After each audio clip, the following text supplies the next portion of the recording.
오늘 함께 은혜를 나누기 원하는 하나님 말씀은 히브리서 11장 16절 말씀이 되겠습니다. 히브리서 11장 16절 말씀을 다 같이 봉독하겠습니다. 그들이 이제는 더 나은 본향을 사모하니 곧 하늘에 있는 것이다. 이러므로 하나님이 그들의 하나님이라 일컬음을 받으심을 부끄러워하지 아니하시고 그들을 위하여 한 성을 예비하셨느니라. 아멘. 저는 오늘 봉독해드린 히브리서 11장 16절의 말씀을 가지고 기대와 믿음, 이런 제목을 함께 은혜를 나누고자 합니다. 오늘, 내일, 모레 3일 동안은 이 믿음에 대해서 한번 정리를 하는 시간을 갖도록 하겠습니다. 여러분, 이 교회에서 사용하는 용어와 우리가 보통 일반 사회에서 사용하는 용어가 다른 경우가 많이 있습니다. 그래서 교회에서 와서 신앙생활을 처음 시작하는 분들이 교회에서 사용하는 용어들 때문에 힘들어하는 분들이 많이 있죠. 그런가 하면 어떤 용어는 세상에서 사용하던 용어와 똑같이 동일하게 사용되는 용어들이 있는데, 그 용어들이 말은 같은데, 단어는 같은데 의미는 다른 경우가 많이 있습니다. 오늘 우리가 알아보려고 하는 믿음이라고 하는 것이 바로 그런 경우입니다. 믿음이라고 하는 용어는 세상에서도 믿음이라고 하는 용어를 굉장히 많이 쓰죠. 나를 믿느냐, 누구를 믿느냐. 그리고 세상에서는 신용을 이야기하고 있지 않습니까? 신용도 믿음에 관련된 것입니다. 그런데 교회 안에서의 믿음이 그와 같은 세상에서 말하는 믿음과 어떤 차이가 있을까요? 그 차이를 우리가 알아보기 위해서 오늘 본문 말씀 히브리서 말씀을 가지고 한번 나눠보려고 하는데요. 먼저 히브리서의 말씀은 히브리서를 쓴 저자가 대상을 놓고 쓴 것입니다. 히브리서를 듣는 대상들은 유대인들 중에 그리스도인으로 개종한 사람들이었습니다. 결국에 유대인들이었는데 그리스도로 개종한 사람들에게 문제점이, 어떤 문제점이 있었을까요? 믿음 생활을 하는데 문제점이, 그들에게는 믿음은 보이는 것이라고 생각하는 그런 한계점을 가지고 있었습니다. 갈라디아서에도 마찬가지입니다. 로마서에서도 마찬가지입니다. 유대인들이 가지고 있었던 믿음의 문제점은 그들은 늘 보이는 것에 집착하고 있었죠. 그래서 성전에 와서 예루살렘 성전을 사모했고, 그리고 유대인들이 가지고 있던 가장 큰 문제 중에 하나는 뭐냐면, 할례를 유대인들이 그리스도인이 됐음에도 불구하고 하나님을 믿는 징표 같은 생각이다라는 그런 착각을 했었던 것이죠. 그런데 자세히 돌아보면 여러분, 유대인들이 믿음을 처음 믿었을 때, 그들의 믿음의 조상이었던 아브라함이 믿음을 믿었을 때는 무엇을 보고 믿었나요? 증표가 있었나요? 없었습니다. 유대인들의 믿음은 언약에서부터 온 것입니다. 언약에서부터 와갖고 보이지 않는 언약을 믿고 그들이 믿음 생활을 하면서 그 믿음이 변질되어서 결국에는 보이는 것에 집착하게 되었다는 것이죠. 그러므로 우리가 믿음, 그럼 여러분들이 가지고 있는 믿음, 그 믿음을 이야기할 때는 가장 중요한 것이 보이는 것에 집착하는 것이 아니라 보이지 않는 하나님의 말씀인 언약을 따라가야 된다는 사실입니다. 오늘날에도 많은 사람들은 믿음을 보는 것에 집착할 때가 많이 있습니다. 내 앞에, 내 기도의 제목에 보여져야 되고, 내가 기도했던 어떤 일들이 이루어져야 되고. 그런데 여러분, 성경적인 믿음은 그런 것이 아니라 성경에서 말씀하신 하나님의 말씀이 나를 사랑하신다 라고 말씀하시면 그 말씀을 따라가는 것이지, 내가 사랑의 증표를 보여주세요 라고 요구하는 것은 아니다라는 것이죠. 또 성경에서 믿음을 이야기할 때 야고보서에서 보면 이런 말씀이 있습니다. 야고보서 1장 6절 말씀입니다. 야고보서 1장 6절 말씀을 다 같이 봉독하겠습니다. 시작. 오직 믿음으로 구하고 조금도 의심하지 말라. 의심하는 자는 마치 바람에 밀려 요동하는 바닷물결 같으니. 그렇습니다. 오늘 여기서 야고보서에서는 뭐라고 말씀하고 있죠? 의심하지 않는 것이 믿음이다라고 말씀하고 있습니다. 그런데 의심하지 않는 것에 대해서 말씀할 때 이 야고보서의 말씀이 그냥 의심하지 말라라는 것이 아니라 야고보서 1장 5절은 이렇게 말씀하고 있죠. 너희 중에 누구든지 지혜가 부족하거든 모든 사람에게 후히 주시고 꾸짖지 아니하시는 하나님께 구하라. 그리하면 주시리라. 지혜가 부족하거든. 지혜가 부족할 때 하나님께서, 내가 하나님 기도하면 이 일을 이룰 수 있는 그런 지혜가 아니라 내가 가지고 있는 가장 어렵고 처참하고 힘든 그런 상황 가운데서도 하나님이 선하신 분이신 그 사실을 잊지 않는 지혜. 그래서 이 야고보서에서 말씀하고 있는 것은 행위가 강조된다. 그러니까 뭐 정신 일도 하사불성, 정신 머리에다 다 끈을 묶고 내가 믿으면 됩니다 라고 하는 정신 통일을 이야기하는 것이 아니라 그 안에는 하나님을 믿는, 가장 어렵고 힘든 상황 가운데서도 하나님의 선하심을 믿기 때문에 이 일이 나를 해치 못한다라는 사실을 믿고 하나님의 나를 붙들고 있는 그 사실을 믿으라는 것입니다. 또한 믿음은 어떤 것을 이야기하고 있는가? 믿음은 그냥 단순한 지적 동의만을 의미하지도 않습니다. 지적 동의는 뭘까요? 가끔 전도를 나가서 그런 생각을 합니다. 전도를 하고 우리가 전도에 대해서 다 이야기를 하죠. 사형리에 대해서도 이야기하고 십자가의 의미에 대해서도 이야기하고 구원에 대해서도 이야기를 해줍니다. 그리고 나서 마지막 영접 기도를 따라하세요 이렇게 이야기하죠. 그럼 영접 기도를 하시고 나면 그 따라한 사람, 소위 불신자이었지만 영접 기도를 따라한 사람에게 이제 이 기도를 하셨으니까 구원 받으셨습니다. 그러면 여러분, 그게 그 믿음이 어떤 믿음일까요? 가끔 그런 생각을 합니다. 지적 장애인이라든지 치매 들은 할머니라든지 치매 들은 어르신들을 붙들고 이제 사형리를 했어요. 그리고 그분들이 같이 영접 기도를 하셨어요. 그러면 그분들에게 믿음이 들어온 걸까요? 어떻게 생각하십니까? 그러므로 믿음은 단순히 지적 동의만을 의미하지도 않는다는 겁니다. 믿음이라고 하는 것은 단순한 것이 아니다. 그런데 지적 동의만을 의미하지도 않는다. 그럼 믿음이 뭘까요? 믿음은 우리가 생각하는 세상에서의 믿음과 성경에서 말하는, 교회에서 말하는 믿음의 차이는 바로 믿음은 우리가 생산하는 것이 아니라는 것입니다. 우리가 믿음을 가지고 믿음을 생산해서 믿음을 만들어서 어떤 거대한 것을 붙들고 내가 이것을 붙들고 있기 때문에 이것이 믿음이다 라고 가는 것이 아니라 믿음이라고 하는 것은 하나님께서 우리를 붙들어 주시는 것을, 그것을 믿는 것, 하나님께서 선하신 의지로 하나님의 선하심으로 우리를 붙들고 있다는 사실을 믿는 것.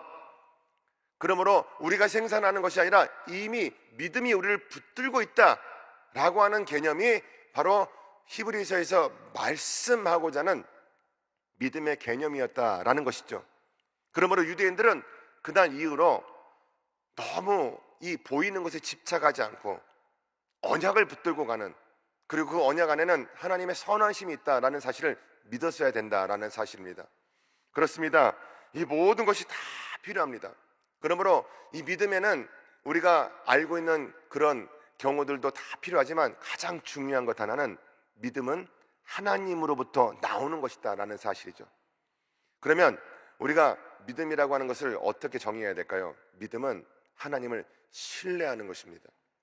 모든 어려운 상황 가운데서도 하나님의 선하심이 우리를 붙들고 있다라는 사실을 우리가 인정하고 그것을 신뢰하고 가는 것을 성경에서는 성경적인 믿음이다 말씀하고 있다는 것이죠.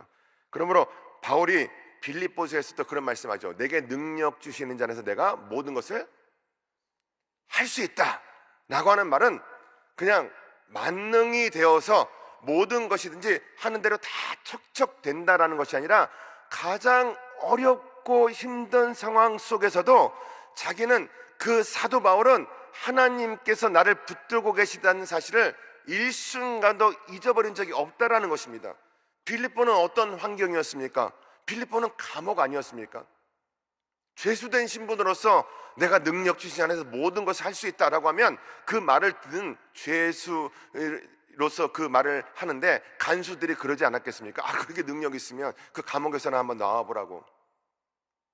그렇다면 바울이 이야기했던 그 믿음, 능력 주신 안에서 모든 것을 감당할 수 있었다라고 하는 그 말은 그렇게 척척 감옥 문이 열려지고 거기서 나오고 하는 그런 의미가 아니라, 그가 어디에서 있던지 간에 자기는 하나님의 선하심을 의심하지 않는 것을 배움으로 인하여서, 그것을 확신함으로 인하여서 그 모든 상황 가운데서 견딜 수 있는 하나님이 주시는 그 믿음을 알게 되었다라는 것입니다. 그러면 오늘 우리가 보아야 되는 것은 첫째로 믿음은 소유가 아니라 과정이다라는 사실입니다. 한번 같이 하실까요? 믿음은 소유가 아니라 과정이다. 여러분, 아브라함을 하나님께서 부르실 때 아브라함은요, 믿음으로 부름을 받았습니다. 그런데 아브라함은 믿음으로 부름을 받은 그 순간이 아브라함의 족보에서, 그 가정에서 완전히 파내진 사람이었습니다. 족보에서 파내진 사람, 가정에서 파내진 사람이 아브라함이었다는 것이죠. 아브라함이 그런 어렵고 힘든 길을 갔는데 나중엔 또 어떻게 됩니까? 아들까지 바쳐야 되는 상황이 다가왔습니다. 아들까지도 바쳐야 되는 그 안타까운 상황에 다가왔는데, 이 모든 사람은, 이 모든 과정은 사람으로 치자면 인간적인 기대는 다 끝난 겁니다. 아니, 100살에 얻은 아들까지도 바쳐야 되는 상황이면 그에게 무슨 기대가 남아있겠습니까? 그 긴 시간을 통해서 아들을 하나 얻었는데 그 아들까지 바쳐야 된다. 족보에서도 파내졌다. 그런데 그 마지막 순간에 하나님께서 아브라함의 그 과정을 보시면서 아브라함아, 아브라함아 부르시죠. 인정받는 순간 아니겠습니까? 사랑하는 성도 여러분, 여러분이 지금 겪고 있는 그 과정은 어떤 과정일까요? 모세는 어땠습니까? 모세가 40살에 자기가 이제 새로운 생활을 해야 되겠다, 유대 민족이 하나님으로부터 인정받는 믿음을 가질 수 있도록 인도해야 되겠다 하고 나아가서 첫 번째로 한 일이 실수했죠. 유대인을 괴롭히는 애굽 군사를 죽이지 않았습니까? 근데 그 다음날 나갔더니 또 히브리인들끼리 싸우잖아요. 그 싸움 좀 말리려고 했더니 그 사람들이 뭐라고 이야기합니까? 어저께 애굽 사람 죽이더니 오늘은 우리를 죽이려고 하냐. 모세는요, 모든 것이 다 끊겼다고 생각을 하고 40세에 도망갔죠. 그리고 80세가 되어서 하나님이 부르시죠. 모세야, 모세야. 떨기나무에서 탁 부르십니다. 그때 모세가 대답을 하죠. 하나님, 내가 80살인데 나를 부르시고 일을 시키시려면 40살에 시키셨어야지. 이게 뭡니까? 왜 80살에 나를 부르십니까? 모세가 그렇게 이야기하는데 하나님께서 그때 뭐라고 말씀하시죠? 나는 한순간도 너를 놓쳐본 적이 없다. 내가 너를 만들고 있었다. 이 말씀을 하시지 않습니까?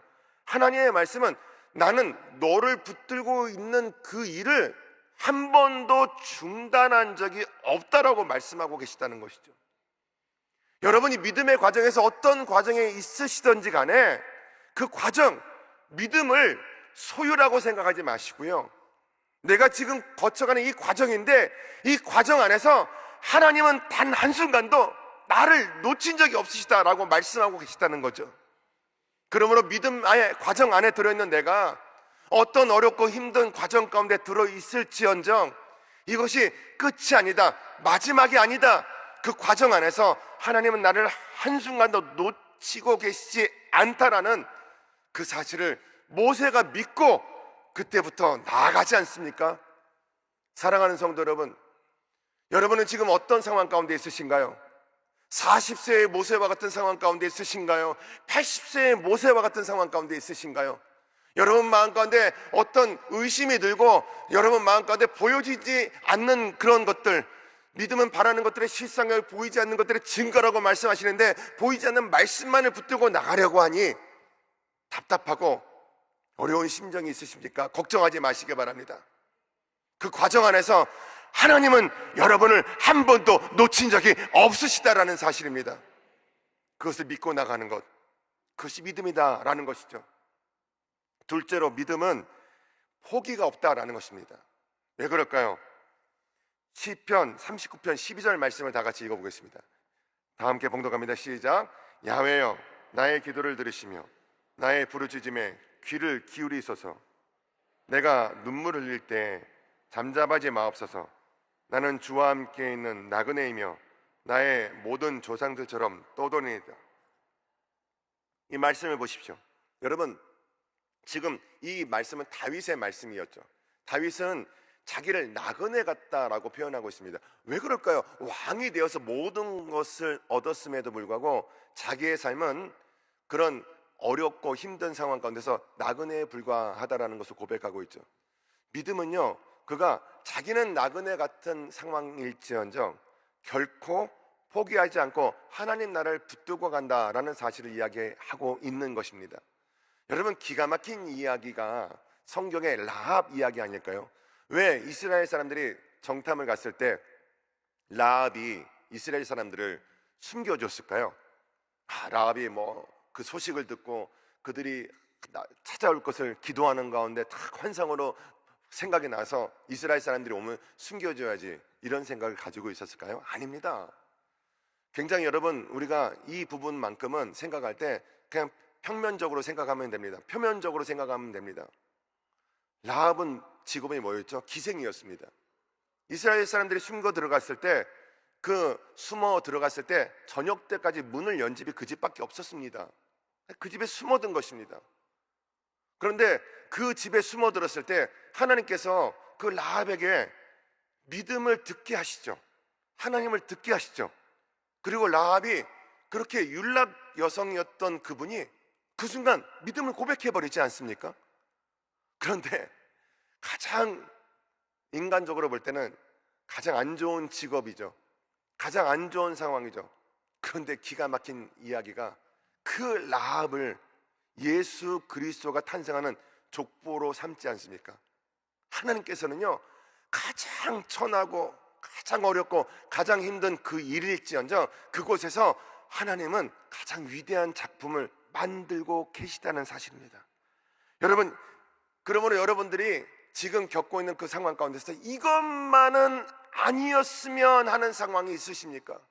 그런데 여러분, 하나님은 이것만은 아니었으면 싶은 그 상황을 가지고 가장 위대한 일을 만들고 계시다는 것, 그것을 믿는 것이 믿음이라는 것이죠. 그래서 그 천하대 천한 라합의 족보에서 예수 그리스도가 오시게 만드는 하나님의 이 위대한 작품, 여러분 마음가운데 가장 어렵고 힘든 일이 있더라도 하나님은 그 일을, 여러분에게 반드시 있어야 되는 그 일을 가지고 가장 위대한 것을 만들고 계시다는 사실을 잊지 마시고요, 여러분의 믿음을 거기에 두시고 나아가시기에 포기하지 않는 여러분들이 될 수 있기를 바랍니다. 그렇다라고 한다면 내게 포기가 없다, 그러면 우리는 그 다음에 우리들의 마음을 믿음에서 어디에다가 두어야 될까요? 결국에는 이런 고백을 하게 되는 것입니다. 셋째로, 하나님의 일하심입니다. 자, 같이 할까요? 하나님의 일하심이 믿음이다. 마가복음 9장 23절로 24절 말씀을 다 같이 봉독합니다. 시작. 예수께서 이르시되 할 수 있거든이 무슨 말이냐, 믿는 자에게는 능히 하지 못하리 없느니라 하시니, 곧 그 아이의 아버지가 소리를 질러 이르되 내가 믿나이다, 나의 믿음 없는 것을 도와주소서 하더라. 여기서 이 맨 마지막에요, 내가 믿나이다, 나의 믿음 없는 것을 도와주소서. 믿는다는 이야기입니까? 안 믿는다는 이야기입니까?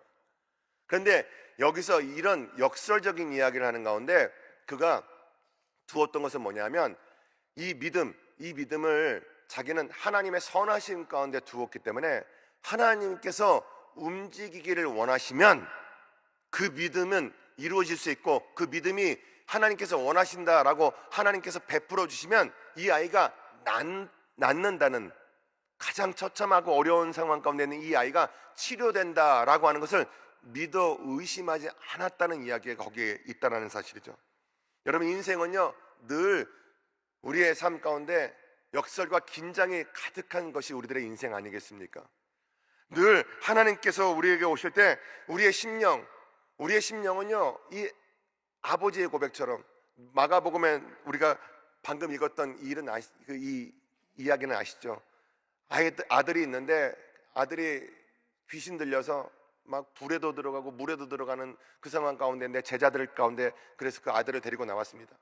그리고 그 제자들은 얼마 전에 막 전국 방방곡곡을 다니면서 치유의 역사를 일으켰던 제자들이었습니다. 근데 그 제자들에겐 데리고 나왔는데 이 아들이 낫지를 않는 것이었죠. 그런데 예수님께서 그 안 계시던 순간에 이제 예수님께서 기도하고 내려오시는 그 모습을 보고 그 아버지가 달려가서 예수님, 할 수 있거든, 이 아들을 좀 낫게 해주세요 이야기했을 때 예수님께서 할 수 있거든이 무슨 말이냐, 믿는 자에게는 능히 하지 못할 일이 없다라고 말씀하시는 이 상황은 그 아버지가 믿음이 전혀 없어서 이야기한 것이 아니라 믿음을 가지고 있었던 것이었죠. 하나님의 일하심을 그가 인정하고 있었기 때문에, 하나님께서 일하신다는 것을 나는 알고 있기 때문에 하나님이 원하시기만 하면 이 아들이 낫는다는 것을 믿습니다, 이 이야기였죠.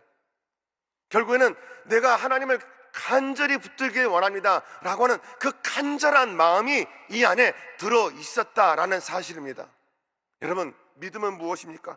믿음은 과정 가운데 있는 것입니다. 믿음은 무엇입니까? 포기하지 않고 있는 것입니다. 왜요? 내가 생산하는 것이 아니라 하나님께서 주시는 것이 믿음이기 때문에 그렇지 않습니까? 오늘 여러분은 마음을 어디에 두었습니까? 오늘 이 아버지처럼 가장 어렵고 힘든 상황 가운데 있지만, 라합처럼 기가 막힌 환경 가운데 있지만, 그 환경이 나를 붙들고 간다라는 것이 아니라 그 모든 것을 만들어가고 계시고 운행하고 계시는 하나님의 섭리가 나를 붙들고 있다는 사실을 믿고 나가는 것 아니겠습니까? 말씀의 결론을 맺겠습니다. 사랑하는 성도 여러분, 이렇게 찬송가를 보면요, 오늘 이제 설교를 마치고 잠깐 찬송을 드리기 원하는데, 이 맹인 태어나자마자 너무 가난한 집에서 태어났는데 8살 때 아이가 열이 나서 병원을 갔는데 약을 잘못 먹었어요. 그래갖고 약을 잘못 먹고 나서 아이가 실명이 됐습니다. 그리고 엄마는 또 일을 하러 나갔는데 아이가 8살 때 조실부모를 하고 할머니 손에서 키워졌는데, 맹인으로서 할머니 손에서 키워진 그 사람이 바로 우리가 찬송을 부르는 이것이 나의 간증이요 이것이 나의 찬송일 때를 작곡하셨던 분이었죠. 그런데 이 여사께서 45살에 44살에 처음으로 찬송시를 작곡하고 난 다음에 94살에 돌아가셨는데 50년 동안 찬송시를 작곡한 것이 8,000곡이라고 합니다. 이것이 무엇을 의미할까요? 일주일에 2곡, 어떨 때는 일주일에 7곡씩을 찬송을 썼대요. 그것은 어떤 의미가 있을까요? 한 곡을 쓰고 그 곡으로 나는 이젠 믿음을 얻었다라고 고백했던 것이 아니라, 이분이 늘 되뇌이고 또 되뇌이면서 매번 찬송시를 쓸 때마다 8,000곡이나 되는 찬송시를 한 곡 쓸 때마다 고백했던 것이죠. 하나님의 선하심을 붙들고 하나님의 그 선하심을 믿고 가기에, 하나님, 오늘도 내가 맹인이라고 하는 이 어렵고 힘든 상황을 살아가지만 그러나 하나님께서 일하심을 의심하지 않고 가기에, 하나님께서 우리에게 주시는 그 은혜를 붙들고 가기에, 모든 세상에 나를 향해서 다가오는, 그리고 나를 무시하는, 나를 멸시하는 그 손길들도 나는 다 이겨나갈 수 있습니다 라고 하는 고백이었겠죠. 하나님의 선하심을 나는 한순간도 붙들고 가지 않으면 견딜 수가 없습니다. 그러므로 나는 이 모든 순간마다 하나님을 의지하고 가겠습니다 라는 믿음의 고백이었습니다. 사랑하는 성도 여러분, 결론을 맺겠습니다. 오늘 우리를 붙들고 있는 것은 무엇일까요? 여러분을 붙들고 있는 것이 바로 이 믿음이라고 하는 것입니다. 여러분이 만들고 여러분이 붙드는 것이 아니라 여러분을 붙들고 있는 것이 믿음이고, 그래서 나는 그 믿음을 한순간도 놓치지 않고 가겠다라고 간절히 붙들고 나가는 것, 오늘 그것을 성경적인 믿음이다라고 이야기하고 있습니다. 오늘 여러분의 마음 가운데 소원이 있으신 줄로 믿습니다. 그러나 여러분의 눈에는 보이지 않는 그 무엇이 보이지 않고 잡히지 않는 것 같지만, 그러나 걱정하지 마시기 바랍니다. 하나님이 여러분을 붙들었을 때에는 하나님은 반드시 여러분을 하나님이 원하시는 계획 안에서 아름다운 길로, 그리고 주님께서 원하시는 그 놀라운 천국으로 인도하고 계시다는 그 사실입니다. 그 사실을 믿고 가시기에 여러분의 마음 가운데 희망과 기대를 가지고 오늘 하루를 이겨나가시고 내일 하루를 이겨나가시고, 그런 하루하루가 천국까지 연결될 수 있는 그런 복된 삶을 사시기를 주님의 이름으로 축원드립니다. 기도드리겠습니다. 사랑과 긍휼이 풍성하신 아버지 하나님, 한순간도 우리를 포기한 적이 없으신 아버지 하나님, 하나님의 사랑을 의심하지 않습니다. 주님을 의심하지 않습니다. 주님은 우리를 붙들고 계시다는 이 사실을 우리가 믿고 가기에, 이 기대를 가지고 가기에, 믿음 안에 있는 이 기대, 눈에 보이지 않을지언정, 손에 잡히지 않을지언정 괴로워하지 않게 해주시고, 마지막까지 이 찬송가를 작곡했던 이 위대한 코스비여서 우리들의 마음이 주님의 그 선하심에 두었기에 오늘 하루도 넉넉히 이겨나갈 수 있는 믿음과 은혜의 길을 걷게 하여 주옵소서. 예수 그리스도의 이름으로 기도드렸습니다. 예수를 나의 구주 삼고 성령과 피로써 거듭나니 이 세상에서 내 영혼이 하늘의 영광 누리도다. 온전히 주께 맡기네요. 온전히 주께 맡기네요. 사랑의 음성을 듣는 중에 천사들과 내 하는 것과 하늘의 영광 보리로다. 이것이 나의 간증이요, 이것이 나의 간증이요, 이것이 나의 찬송일세. 나 사는 동안 끊임없이 구주를 찬송하리. 주 안에 기쁨 누림으로, 주 안에 기쁨 누림으로 마음의 풍랑이 잔잔하니 세상과 나는 간 곳 없고 부족한 주만 보이도다.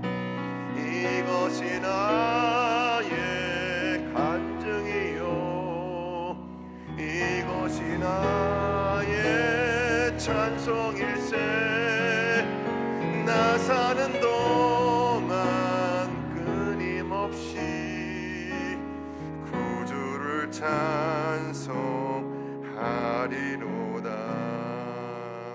몸이 아프신 분은 아픈 곳에 손을 얹으시고, 마음에 소원이 있으신 분은 가슴에 손을 얹습니다. 사랑과 긍휼이 풍성하신 아버지 하나님, 아버지 하나님, 기가 막히고 어렵고 힘들고 좌절되고 실망되는 상황이 있지만 오늘 말씀을 통해서 그것이 끝이 아니라고 말씀해 주시는 아버지 하나님, 그 안에서 우리를 더욱더 굳센 의지로 불러주시는 아버지 하나님, 그 안에서 내가 너를 붙들고 있다라고 말씀해 주시는 아버지 하나님, 아버지 하나님의 음성을 듣게 하여 주옵소서.